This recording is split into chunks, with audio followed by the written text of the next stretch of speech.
In 2023, Boston photographers discover 1902 photographs that had been hidden for 121 years. When they enlarge the images, they reveal terrifying secrets of an orphanage that shock the world. Marcus Rivera and Sarah Chen had spent 5 years specializing in digital restoration of historical photographs at their studio in Boston's financial district. That afternoon, Sarah returned from a demolition on Salem Street with a deteriorated cardboard box. "Marcus, this is different from everything we've seen," she said, placing the box on the work table. "The owner of the Victorian house allowed me to take it before the demolition. It was hidden behind a false wall in the basement." Marcus carefully opened the box, revealing dozens of glass plate photographs perfectly preserved in their original wooden frames. "They're from 1902, Sarah murmured, reading a faded label. "St. Catherine's Orphanage, Brookline." The first images showed the austere facade of a brick building, children posing in perfect rows, and officials with stern expressions. Everything seemed typical of early 20th century institutional photography. "There's something unsettling about these photos," Marcus commented, holding a plate against the light. "The children's expressions. It's not the usual rigidity of the era. It's something more." Sarah turned on the high-resolution scanner. "There's only one way to find out." The high-resolution scanner illuminated the first photograph with millimetric precision. On the screen appeared the image of St. Catherine's Orphanage, an imposing 4-story structure with small windows and discrete bars. "Look at the resolution of these plates," Marcus said, adjusting the controls.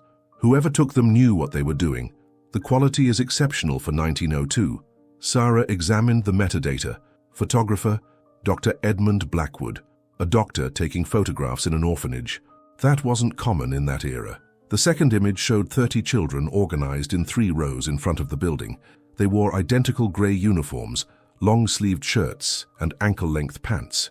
"Observe their postures," Marcus pointed out, enlarging the image. "They're too rigid even for 1902 standards.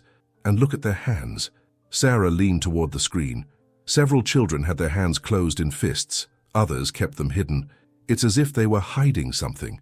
The third photograph captured the interior, a dining room with long tables and benches. On the walls hung posters with rules in Gothic lettering. "Silence during meals, eyes down, hands visible," Sarah read. "These rules are extremely rigid." The fourth image stopped them. Children in the infirmary with different expressions. Sunken eyes, pale cheeks, hunched postures. "Marcus," Sarah whispered. "These children don't look healthy." Marcus enlarged the infirmary image to maximum. The details became sharper and more disturbing.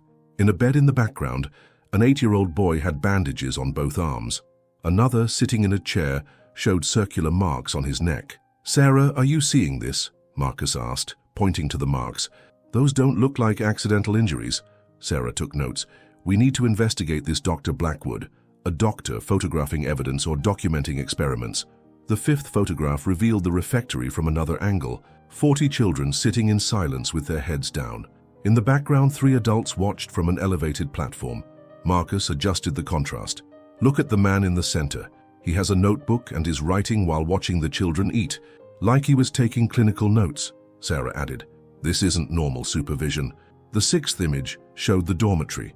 Iron beds aligned militarily, without pillows. On each headboard was a chalkboard with numbers written in chalk. "Are they numbering them?" Sarah murmured. "No names, just numbers."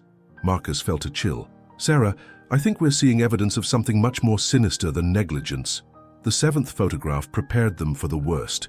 The orphanage basement. A room with stone walls, a metal table in the center, and shelves full of jars with liquids. "Marcus," Sarah said with a trembling voice, "what kind of orphanage had a laboratory in the basement?"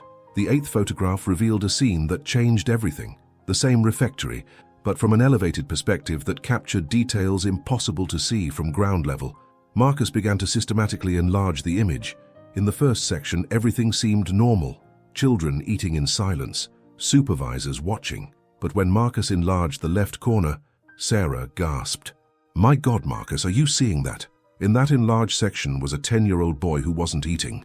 His eyes were completely white, his mouth open in a silent scream, and his hands desperately gripped the table as if he were being forced to remain seated. Marcus increased the resolution. "Sarah, look at his wrists, there are rope marks." But that wasn't all.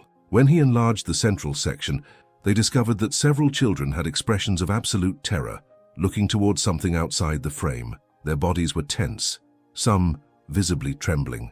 "This isn't discipline," Sarah whispered. "These children are terrified." Marcus continued enlarging. In the right corner, a detail made them step back. A child had collapsed on the floor while the others continued eating as if nothing had happened. "They're forcing them to ignore what happens," Marcus said. "They're so conditioned by fear that they don't even react when one of them collapses." Sarah stood up, pacing nervously. "Marcus, I think Dr. Blackwood wasn't documenting orphanage life. He was documenting crimes." Marcus saved all the images on an encrypted hard drive. Sarah had already begun researching online about St. Catherine's Orphanage. "Here it is," she said, reading from her laptop. "St. Catherine's Orphanage operated in Brookline from 1898 to 1904. It was abruptly closed due to administrative irregularities. The director was Dr. Hamilton Cross, a specialist in experimental pediatric medicine." Marcus joined the search. "And what about Dr. Edmund Blackwood?" Sarah continued reading. "Blackwood was a forensic doctor and photographer. He worked for the Boston police, documenting crime scenes. But between 1901 and 1903, he left his police work. Right during the period when he took these photographs," Marcus observed. The 9th photograph showed an improvised medical office. On the walls hung anatomical charts, but they weren't standard illustrations. They showed children's bodies with marks and annotations. "Marcus, look at the doctor's table," Sarah pointed out. On the surface were medical instruments, but also smaller photographs showing children in distress. "He was documenting everything," Marcus murmured. "Every experiment, every reaction, every victim." Sarah found more information. "Listen, in 1904, St. Catherine's was investigated after reports of missing children. The investigation was closed when Dr. Cross was found dead. Official cause, suicide."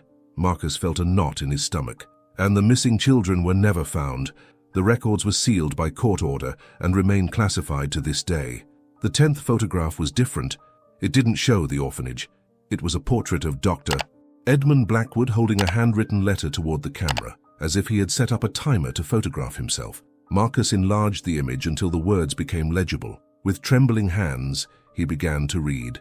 "If someone finds these photographs, know that I tried to stop the horrors of St. Catherine's through legal means, but the authorities were bought or intimidated. Dr. Cross is performing medical experiments on defenseless children.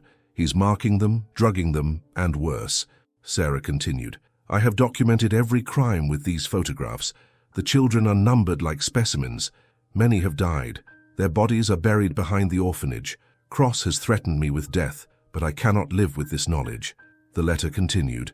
"I have sent copies to 3 safe places, one in my house, one in my brother's basement on Salem Street, and one with Reverend Thomas Mitchell of the Episcopal Church of Brookline. If something happens to me, I hope someone will have the courage I didn't have." Marcus and Sarah looked at each other in silence. They had just found the Salem Street collection hidden for 121 years. Sarah searched on her laptop. "Marcus, Edmund Blackwood died in March 1903. Official cause, accident with photographic chemicals. He died 3 months before Dr. Cross. They murdered him to silence him," Marcus said, "and they killed Cross when they couldn't control the scandal." Sarah discovered something else. "The Episcopal Church of Brookline still exists. The current reverend is Michael Patterson." Marcus made a decision. "We have to contact him." The next day, Marcus and Sarah visited St. Mark's Episcopal Church in Brookline. Reverend Michael Patterson, 65 years old, received them in his office full of old books. "Reverend Patterson," Sarah began, "we're investigating events at St. Catherine's Orphanage from 1902. We believe your predecessor, Reverend Thomas Mitchell, had important information." The Reverend's face darkened. "Ah, St. Catherine's.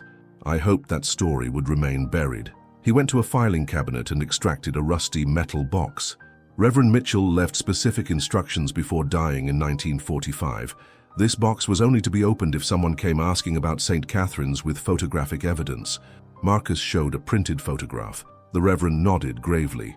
"Mitchell carried this secret for 40 years. In 1903, Dr. Blackwood came to him in total panic with identical photographs. Mitchell tried to take the evidence to the authorities, but Patterson opened the box, revealing yellow documents, more photographs, and a diary. "Read this," he said, handing them Mitchell's diary. "February 15th, 1903. Dr. Blackwood arrived this dawn, trembling. He showed me photographs I wish I had never seen. children being tortured in the name of medical science. Sarah continued. February 20th. I took the photographs to the police commissioner. 2 days later, I received death threats. The commissioner returned the photographs and told me to forget what I had seen. March 25th. Dr. Blackwood was found dead. His house was ransacked that night. I fear for my life. The last entry was heartbreaking. The children of St. Catherine's will never have justice in this life. Reverend Patterson showed the complete contents of Mitchell's box. There was a list with names of 37 missing children, ages 5 to 14, and dates between 1900 and 1904. Mitchell tried to track each child, Patterson explained. He discovered that many had been transferred from other orphanages in New England, children without family with no one to ask about them. Marcus studied the list. These names matched the numbers on the bed headboards. Sarah found something more disturbing, a hand-drawn map of the land behind the orphanage, with X's marking specific locations. Reverend, what do these marks mean? Patterson sighed deeply. Mitchell hired a private detective in 1904 after they closed St. Catherine's. They found remains. The room fell into silence. How many? Marcus asked. 23 children buried in shallow graves. Some showed evidence of medical experiments, perforated bones, rusted surgical instruments. Still, Sarah felt nauseous. Why wasn't it made public? The detective was found dead a week later. His office was burned with all the files. Mitchell understood the message. There were powerful forces protecting these crimes. Patterson showed newspaper clippings. The headlines spoke of successful orphanage reforms, but never mentioned St. Catherine's. The official story is that it closed due to financial problems. Patterson continued. The records were sealed to protect the privacy of surviving orphans. Marcus asked, survivors, some managed to escape. Patterson nodded. According to Mitchell, 5 children were rescued when they closed the orphanage. They were sent to families in different states with changed names. Patterson handed them the most valuable document, a leather notebook that had belonged to Catherine O'Sullivan, a young nurse who worked at St. Catherine's between 1902 and 1903. Catherine was 17 years old when she started working there, Patterson explained. At first it seemed normal, but then she began documenting anomalies. Marcus opened the notebook. The first relevant entry said, August 15th, 1902. Children who arrive healthy mysteriously become ill. Dr. Cross calls them for special examinations in the basement, and they return different, scared, withdrawn, with strange marks. Sarah continued reading. August 22nd. I observed precise marks like surgical incisions. Some have injections in the neck that leave them stunned for days. The entries became more disturbing. September 5th. The youngest don't remember their names after these treatments. Timothy, 6 years old, asked me yesterday what his name was. The most chilling entry. October 3rd. I heard screams from the basement. I went down and saw Dr. Cross performing some procedure on Timothy.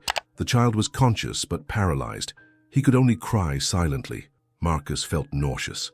I ran to comfort him afterward, but Timothy was never the same. He died 3 weeks later of natural causes. The last entries documented the escape. March 10th, 1903. After they murdered Blackwood, I knew I had to act. March 12th. I helped 5 children escape through a basement window. I took them to families in different states with changed names. The final entry. I hope that someday someone will find this testimony and have the courage to expose the truth. Marcus and Sarah spent 3 weeks verifying every detail. They contacted genealogists, historians, state archivists. The complete truth of St. Catherine's orphanage began to emerge. Their investigation revealed that Dr. Cross received funding from the Institute for the Advancement of Behavioral Medicine, interested in research on child psychological development under extreme stress. The experiments included sensory deprivation, experimental drugs, and surgeries without anesthesia. Blackwood's photographs didn't just document abuse, they were evidence of crimes against humanity committed on American soil. Using facial recognition technology, they identified 3 of the 5 children Catherine helped escape. Their descendants confirmed family stories about adoptive grandparents with changed names from Massachusetts. Marcus and Sarah made their investigation public. They contacted the Boston Globe, New York Times, Harvard historians, and human rights organizations. The story went viral, generating a federal investigation that opened the sealed files after 120 years. The documents revealed a conspiracy involving municipal officials, corrupt police, and a network of medical institutions that used orphanages as sources of research subjects. In an emotional ceremony at Brookline Cemetery, a memorial was installed with the names of all identified victims. Descendant families of the survivors traveled from different states to participate. Reverend Patterson led the ceremony. For 120 years, these children have remained silent. Today, finally, their voices have been heard. Blackwood's photographs were exhibited at the Boston History Museum as testimony to the courage of a man who risked his life to document the truth. Marcus and Sarah continued their work with a new mission, finding and giving voice to stories silenced by time, ensuring that history's forgotten victims were finally remembered and obtained justice. The story of St. Catherine's became a case study on the importance of preserving historical evidence and the power of photography to reveal truths that some prefer to keep buried forever.